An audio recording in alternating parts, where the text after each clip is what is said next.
वहिनी आले. घ्या, तुम्ही बसा. हा, देव येईल लढत. हो.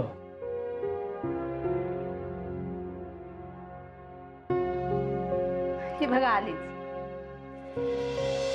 देव, जोशी सर आलेत. नमस्कार. नमस्कार, बसा ना. तुमच्याशी महत्वाचं बोलायचं आहे. बोला ना. प्रथम तुम्हाला एक आनंदाची बातमी देतो. डी.व्ही. सरांचं नुकतंच जे पुस्तक प्रकाशित झालं त्याची पहिली आवृत्ती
उजवणारी माणसं या समाजात आहेत तोपर्यंत साहित्याला मरण नाही. तुम्ही बसा. हा, मी चहाचं बघते. अजिबात नको. त्यापेक्षा देवयानीचं दुसऱ्या आवृत्तीसाठीचा होकार आम्हाला फार महत्वाचा आहे. मी समजले नाही.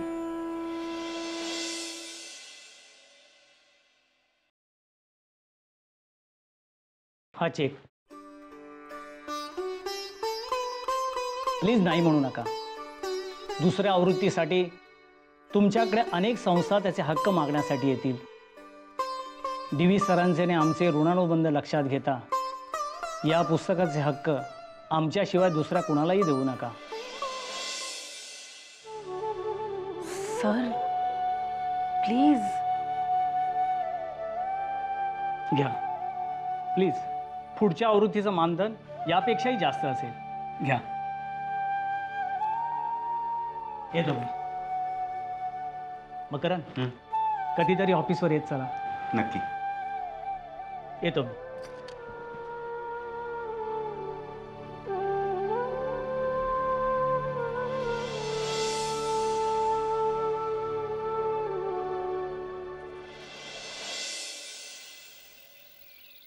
खबर पक्की आहे?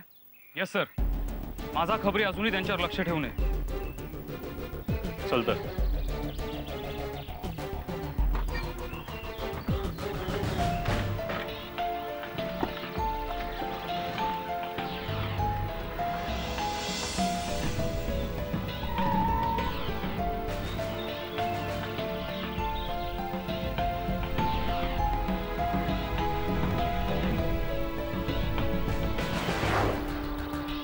इंस्पेक्टर अर्जुन बागले.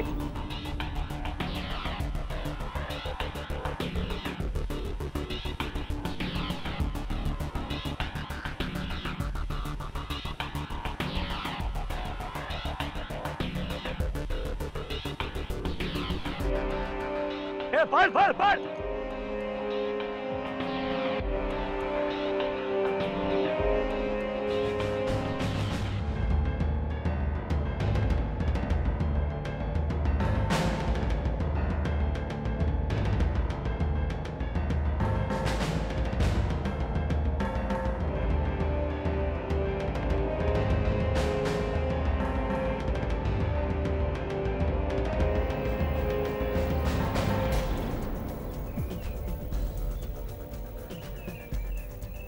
काय अर्जुन, एका बॉल मध्ये 2 विकेट गेलेले पाहिलेस का कधी?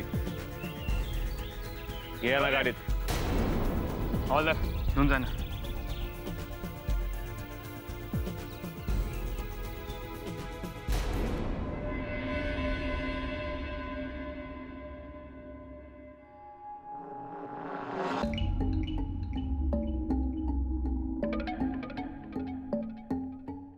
जेवण मॅडम? नको, बाहेरून जेवण आलात? आम्हाला भूक नाहीये. मूड नाहीये? काय झालं? हा निर्णय तुम्ही कोणाला विचारून घेतलात? आणि हा निर्णय घेऊन तुम्ही जगासमोर काय सिद्ध करू इच्छिता? कुठल्या निर्णयाबद्दल बोलताय तुम्ही?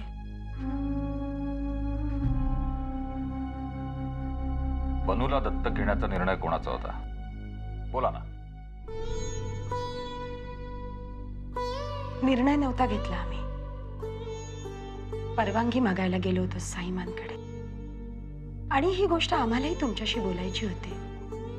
बनूला आपण कायदेशीरपणे दत्तक घेतलं किंवा घेतलं नाही, या गोष्टीमुळे तिच्या आणि आमच्या आई मुलीच्या नात्यात तर काहीच फरक पडत नाही, हे आपणही जाणता.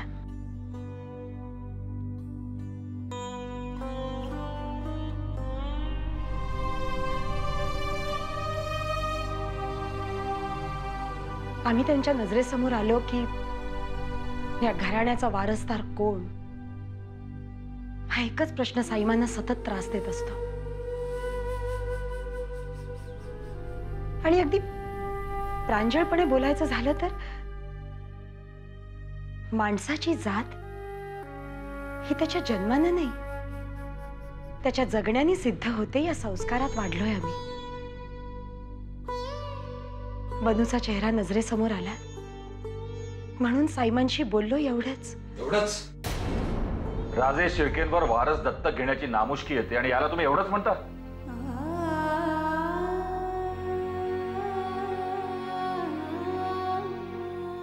एवढंच म्हणून आम्हाला हे सगळं सोडून द्यावं लागतं, हेच तर आमचं दुर्दैव आहे. नाहीतर तुम्हीच सांगा, या सगळ्यात आमचा काय दोष आहे? काही झालं तरी तुम्ही हे साईमांच्या आधी आम्हाला सांगायला हवं होतं. चुकलंच आमचं, माफ करा आम्हाला. पण बनूला दत्तक घ्यायचा विचार आम्ही केला, तो योग्य का अयोग्य, एवढंच ऐकायचं आम्हाला तुमच्या तोंडून.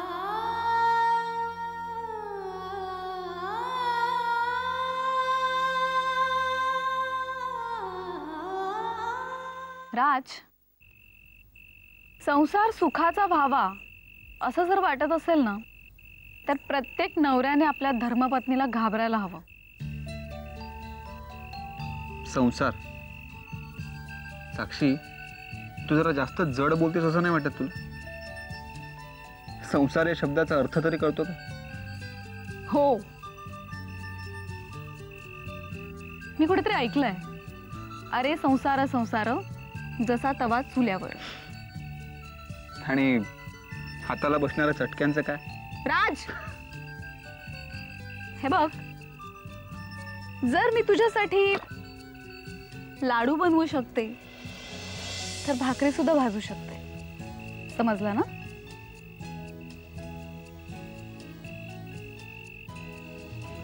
हे लाडू तू केलेस? हो.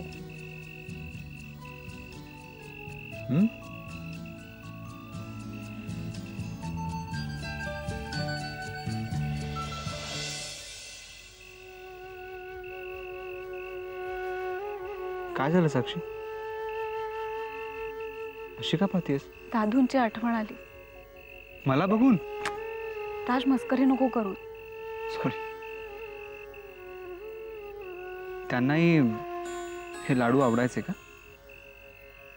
हो, डॉक्टरांनी त्यांना गोड खायला मनाई केली होती तरीही.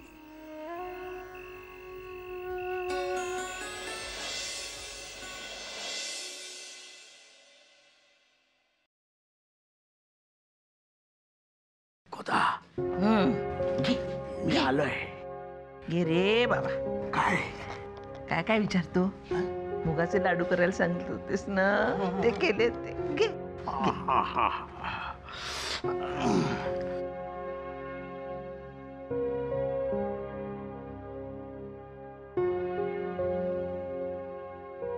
तू खा खा. डायबिटीज वगैरे नंतर विचार करूया. हा, चांगला कसा सांग ना, कसा झाला? मस्त. लहान मुलासारखं चोरून काय खाताय? नाही, काय माहितीये, लाडू केले होते ना, झकास झालेत. खाऊन बघते. नको. तरी मी नको म्हणत होतो. दादूंना डायबिटीज आहे, माहितीये ना तुम्हाला काकू? माहिती आहे की नाही? तुम्हाला ही तीच गोष्ट रोज रोज सांगावी लागते. अगं हिनं बळबळ तो कोंबला माझ्या तोंडात, त्याला मी काय करणार? मला नको तुझा लाडू. हे घे. खाऊन जवरून खोटं काय बोलतो रे?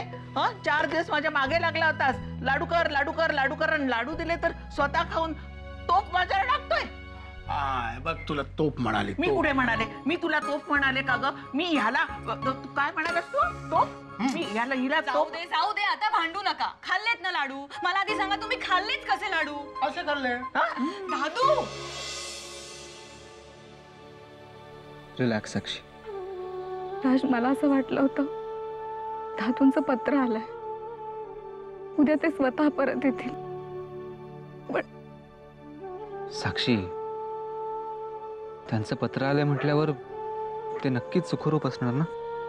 राज, पण दादू सुखरूप आहेत तर ते परत काय येत नाहीयेत.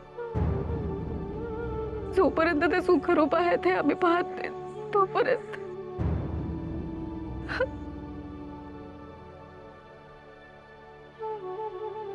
साक्षी, हे बघ, असा धीर सोडू नकोस. तुला जर दादूंना पाहण्याची मनापासून इच्छा असेल तर एक ना एक दिवस ते नक्की परत येतील. खरंच? अगदी खरं.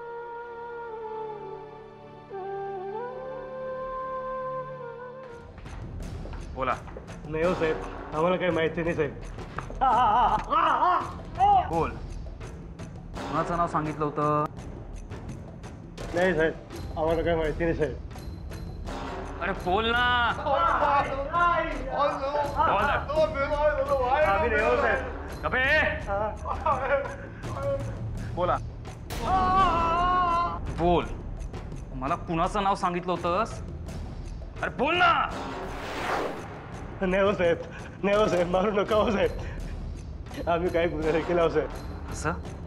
ठीक आहे. मी आता 3 महिन्याच्यात मला नाव सांगितलं पाहिजेस. 1 2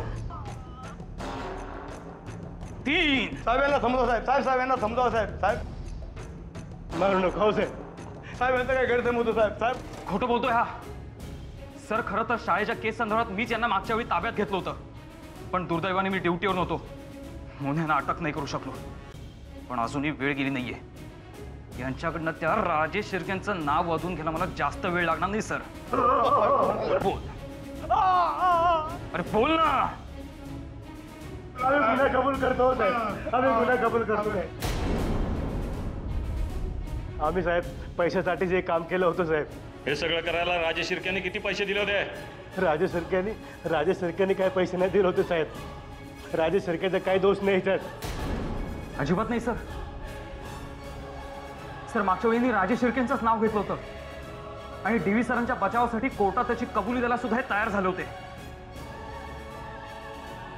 हो साहेब, तिने पैसे दिले होते या कामासाठी. राजेश सरकारचं नाव घ्यायला सांगितलं होतं साहेब, म्हणून आम्ही राजेश सरकारचं नाव घेतलं साहेब. तिने म्हणजे कोणी पैसे दिले होते?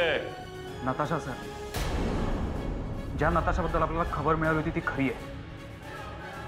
यांना पैसे देणारे दुसरी तिसरी कोणी नसून नताशाच आहे. वेळ कशाला फुकट घालवतो? बघ यातली कोण आहे का? लवकर बघ. काय टेस्ट मॅच खेळतो काय?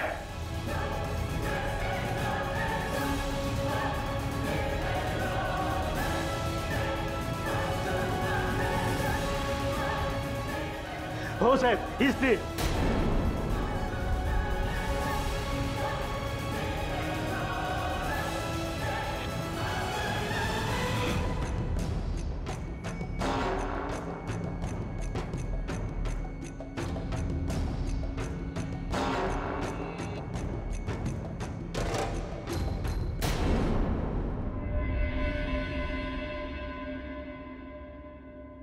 जनी, आमच्यासाठी ज्यूस सांगितलं होता ना?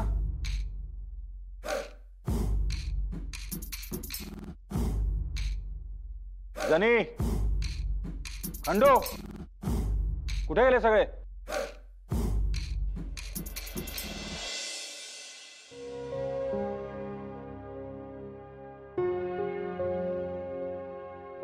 ज्यूस पाहिजे होता ना? अरे तुम्ही घेऊन आला? जनी कुठे आहे? साईमाने जनीला काहीतरी काम सांगितलं होतं म्हणून ते तिकडे गेली. कसं आहे? छान आहे.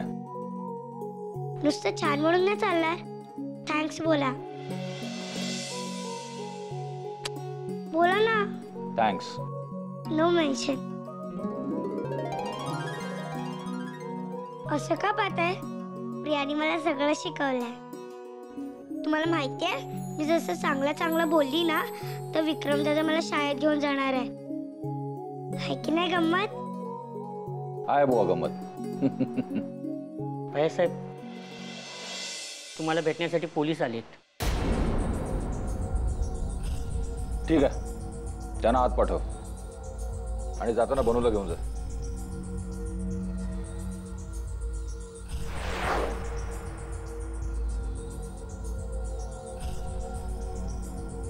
नमस्कार रणवीर राजे.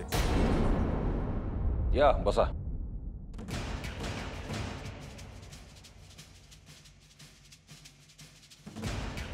बोला, काय काम काढलं? तुम्हाला एक खुश खबर द्यायला आलो होतो. शाळेच्या ब्लास्टच्या संदर्भात 2 गुंडांना आम्ही ताब्यात घेतलंय. Good, that's great. त्यांनी नताशाचं नाव घेतलंय.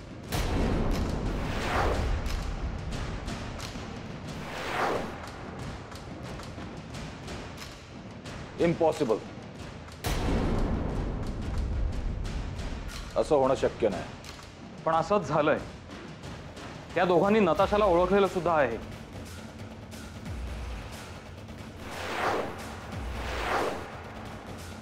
आता तुम्ही कितीही प्रयत्न केले तरी नताशाची यातून सुटका नाही. ठीक आहे, नताशा जर गुन्हेगार असेल तर तिला शिक्षाही झालीच पाहिजे. पण आम्हाला हे कळत नाही की हे सगळं सांगायला तुम्ही इकडे का आलात? आमचा या प्रकरणाशी काय संबंध? असे डायरेक्ट निष्कर्षापर्यंत पोहोचू नका रणवीर राजे. तुम्हाला काय म्हणायचं? मला एवढंच म्हणायचंय की या सगळ्या प्रकारात नताशा हा केवळ एक चेहरा आहे आणि नताशाला तुमच्या ऑर्डर्स फॉलो करण्याची सवय आहे, नाही का? आणि आता या प्रकरणातून तुमची सुटका होणं जवळजवळ अशक्य आहे. तुम्ही काय बोलताय कळतंय का तुम्हाला? आम्हाला सगळं कळतंय आणि हे तुम्हाला सुद्धा कळतंय म्हणून नताशाला तुम्ही गायब केलं. आम्ही नताशाच्या घरी जाऊन आलो. नताशाला आम्ही गायब केलेलं नाही. ती कंपनीच्या कामानिमित्त आउट ऑफ टाउन आहे. ताबडतोब बोलवून घ्या तिला, नाहीतर ती जिथे असेल तिथे जाऊन तिला अटक करावी लागेल. आणखीन एक गोष्ट, या केसचा तपास पूर्ण होईपर्यंत हे शहर सोडून तुम्हाला कुठेही बाहेर जाता येणार नाही. गुड बाय रणवीर राजे शिर्के.